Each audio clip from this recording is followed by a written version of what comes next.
What's going on, everybody? So we're gonna do some openings of some secret layers. It's gonna be a couple of these. I do have a new setup, so let me know how the sound is and everything, the lighting and all that, just because I'm trying to get this all going. I finally moved, I'm settled in, so somewhat.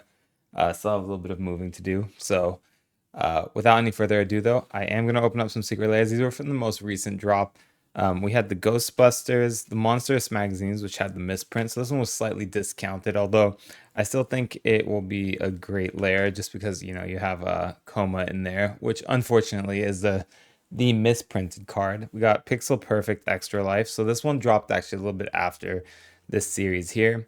Then we have Showcase-Tome. And what's funny about this one is that Dothy was one of the big hits out of here, but I think there's a card coming out in Foundations, which is going to end up replacing Dothy.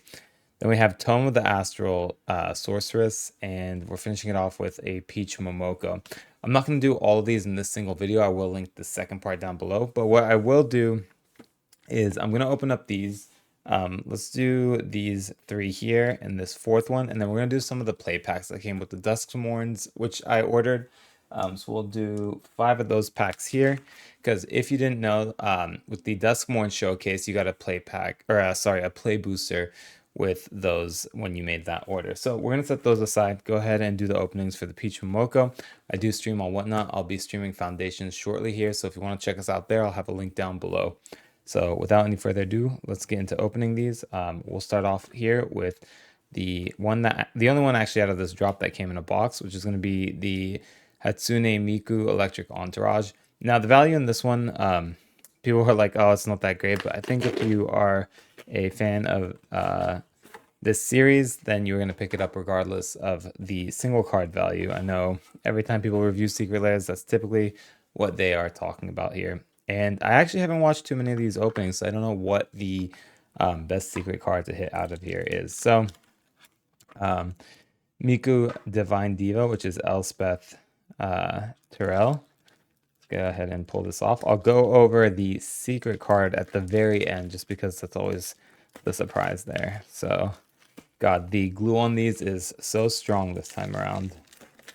So if you haven't seen this already and you're checking it out the first time on my channel, I do appreciate that. So if you do like the video, like I said, go ahead and subscribe. Try and do work with the quality and everything. Make sure the video looks great for you guys. As far as the sound goes, let me know as well. So starting off with Miko Divine Diva. Then you have Kaito Mysterious Maestro, which is Jace Unraveler of Secrets. Absolutely beautiful cards. A little bit of curling on this series, which is kind of typical of Secret Layers. So there's that, and a little bit of corner wear here right out of the box. Then we have Liliana of the Dark Realms coming in as Luca Traveling Sound. This is the Rainbow Foil series, as you guys can probably tell. I do like the way that the rainbow foils pop for the secret layer, so I typically pick them up despite the issue with a lot of them being very curled or pringled coming out the box. And our final card here, or second to last, is Miku Voice of Power, which is going to be Freyalise Lanoir's Fury. And I can't remember, was it Freyalise Lanoir's Fury that came in Commander Collection Green? And then finishing it off with the Royal Scions, which is Len and Rin, Harmony Incarnate. So absolutely beautiful art on these. Really cool series. I'm glad I picked it up personally. Like I said, I think people were kind of considering this the weakest of the Hitsunes. And then we're getting Chandra Flamecaller there in the back for the secret card. I don't think this one, I think I've seen it on a couple of the openings, so I don't think it's one of the harder ones to hit. And I don't even know, frankly, if there is a decent one you can hit there, or like a super secret one you can hit out of the Hitsunes. So that is the Hatsune Miku Secret Lair drop. We'll go ahead and open up the Peach Momoko, which I think for me was probably my favorite out of the arts for these. I just like the style of it. There was the another like Astral style, or it was the tarot cards. I'm forgetting the name of that layer, but it had sort of the animus, and I was a huge fan of that style of art. So this kind of gave me the same feel, and that's why I decided to pick up this layer as well. And also Time Sieve is in here, and maybe one day I'll end up building a oh my gosh, forgetting the name of that Sphinx guy, but Pivot Teller of Secrets. So that is a combo piece for him there. So do have a bit of pringling once again with this layer. You can kind of see the curvature there. And we're getting our first card here is Aetherize. Absolutely beautiful card in the rainbow foil. Then we have Drown in Dreams. Beautiful art on these. Really liking these. A little bit of surface. Almost looks like divots there. Can't really explain it, but let me know if the lighting's good and everything. I do appreciate the feedback. I always look to improve my videos. Psychic Corrosion here. Getting a Visions Beyond. And then there is the Time Sieve. Absolutely beautiful. I think these ended up being one of the first layers that actually sold out on this drop. And then our secret card is going to be a Reclamation Sage in the extended art foil there. Very cool. So there is that one. Gonna set this one aside and put the Hatsune with it. I do have a little binder, which I actually collect all of the layers in. I just got back from MagicCon. I picked up a couple new playmats here for the videos, make them a little bit more interesting for you guys. I think I'd been using the same playmat for a while, so I was like, you know what, it's time to switch it up. So that's what I went ahead and did. I will offer some of these as well on Whatnot. So if you are interested in one, didn't get a chance to pick it up at MagicCon or you didn't get to attend, hopefully I can offer it at a very, very reasonable price in comparison to some of the prices I've been seeing on Facebook. This was another one. So again, this is one that I really, really like just because, for one, I like spot foiling, and this has spot foiling, as you can tell here. The back to basics, the tree itself is not foiled while the rest of the card is. And again, it goes back to that kind of Tarot style card that you saw with that layer that had sort of the animus and everything. So there's the back to basics. I actually run this in a couple of my decks. I run it in Italian as well as Ulige. I'm a dirty control player, a dirty Demir player as well. I saw a pretty funny shirt actually at MagicCon. It said very, very Demir on it, but obviously it's spelled as Demir. Preordain in that very cool art. Sphinx of the Second Sun there in the foil. I actually really, really like these. They look even better in person, and they actually have no pringling. These are extremely straight. So first one out of the 3 layers we've opened so far. The Fairy's Ageless Insight, little combo piece there. And our secret card is going to be a Viridian Shaman in extended art. So I think we're getting this series will have the extended art elves. No clue what the value is on those elves, which one's like considered to be the good one or not. So there's that. We'll go ahead and close that up. Set that one aside. Mainly picked that one up personally for myself just because of the Preordain. I do run that in some decks, and I run the back to basics in a couple of my decks as well. So last one here we'll be opening for this series is going to be the Showcase-Duskmourne. So we'll go ahead and open that up. And like I said, it's very unfortunate because they dropped this, and then during MagicCon, they actually revealed a creature from Foundations. And I'm forgetting the creature's name, but it's essentially a power crept Dothy Voidwalker, and I think it's going to end up replacing Dothy in most decks. So Dothy will probably see very, very little play moving on from here on out. I don't know if that creature is modern legal, nor do I know how that whole like every creature is playable in every format thing is going to work. So another rainbow foil one. Second through the wax paper, I thought this was potentially not going to be a rainbow foil. So let's go ahead and open this up. And right off the bat, some really severe damage to the extra card. I don't know if I can catch this on camera for you all, but it's almost like a binder ding in that spare card in the back there. Do you guys see that right towards the top? Really unfortunate. The cards are flat though, I will say that. So you can see they're laying very straight. But yeah, huge damage on that extra card. Don't know what it is yet, but we'll find out. Phyrexian Metamorph. So there's a pretty decent one there. We're getting our Cauldron Familiar. And getting the Dothy Voidwalker. Again, this card, like I said, I could be wrong, but I think it may be something that gets power crept out. Obviously, the advantage of Dothy versus that new creature, and I'm blanking on its name, but it's the fact that Dothy has shadow, so it can get through. So it can deal with like pesky planeswalkers as well as being a piece of graveyard hate against your opponents. Then we have Magus of the Moon, another great piece coming out of this set here.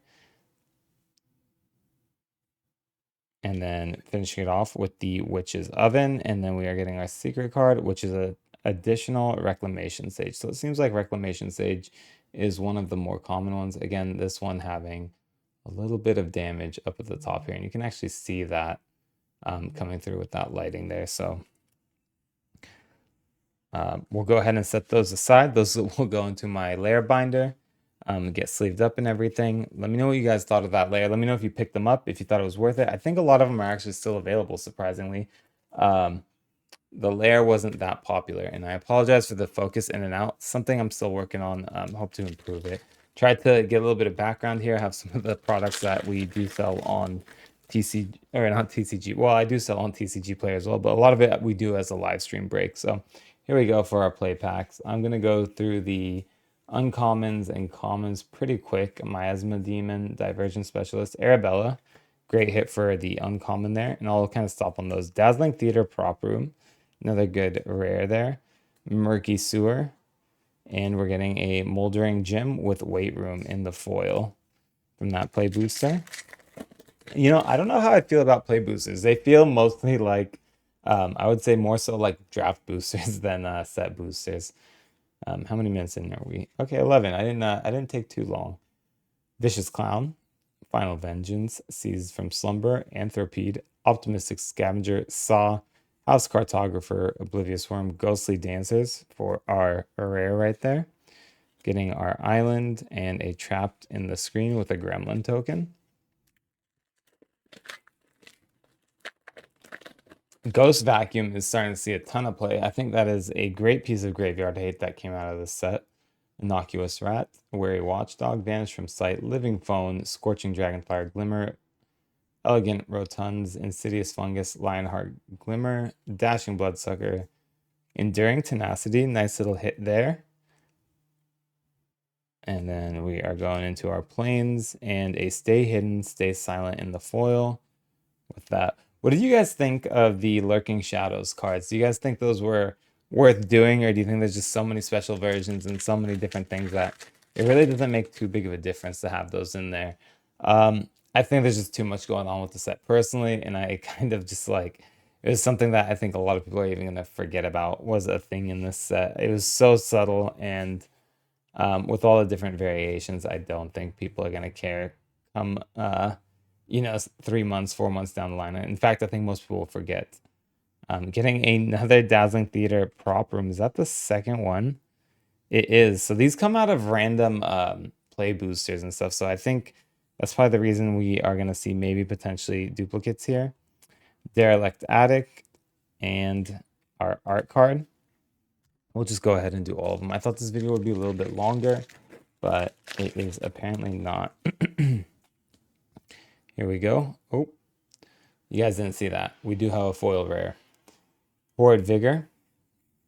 Stusco, Most Valuable Player, Friendly, Violent Urge, Right, Split Skin, Dissection Tools for our rare. An Island in foil, and a Silent Hall Creeper in the foil. Not bad. Are we going to get a Mythic out of here?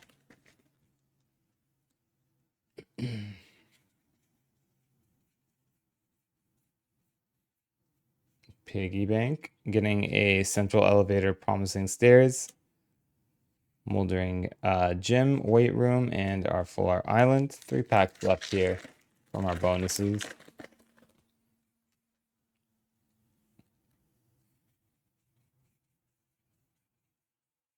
Found Footage, Fear of Infinity, Winter Misanthropic Guide.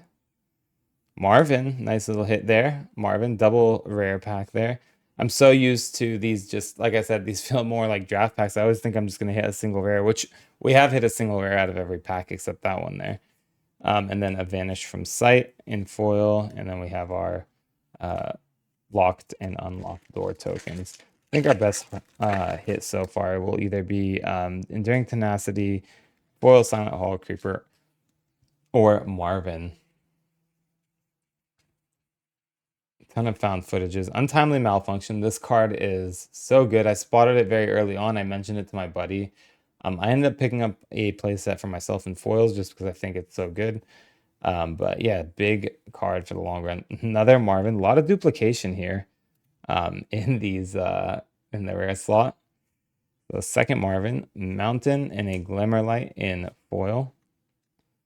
And here we go, last card. Not a single Overlord, unfortunately. We are third of a box, not a single Mythic either. Let's see if we can finish it off with one.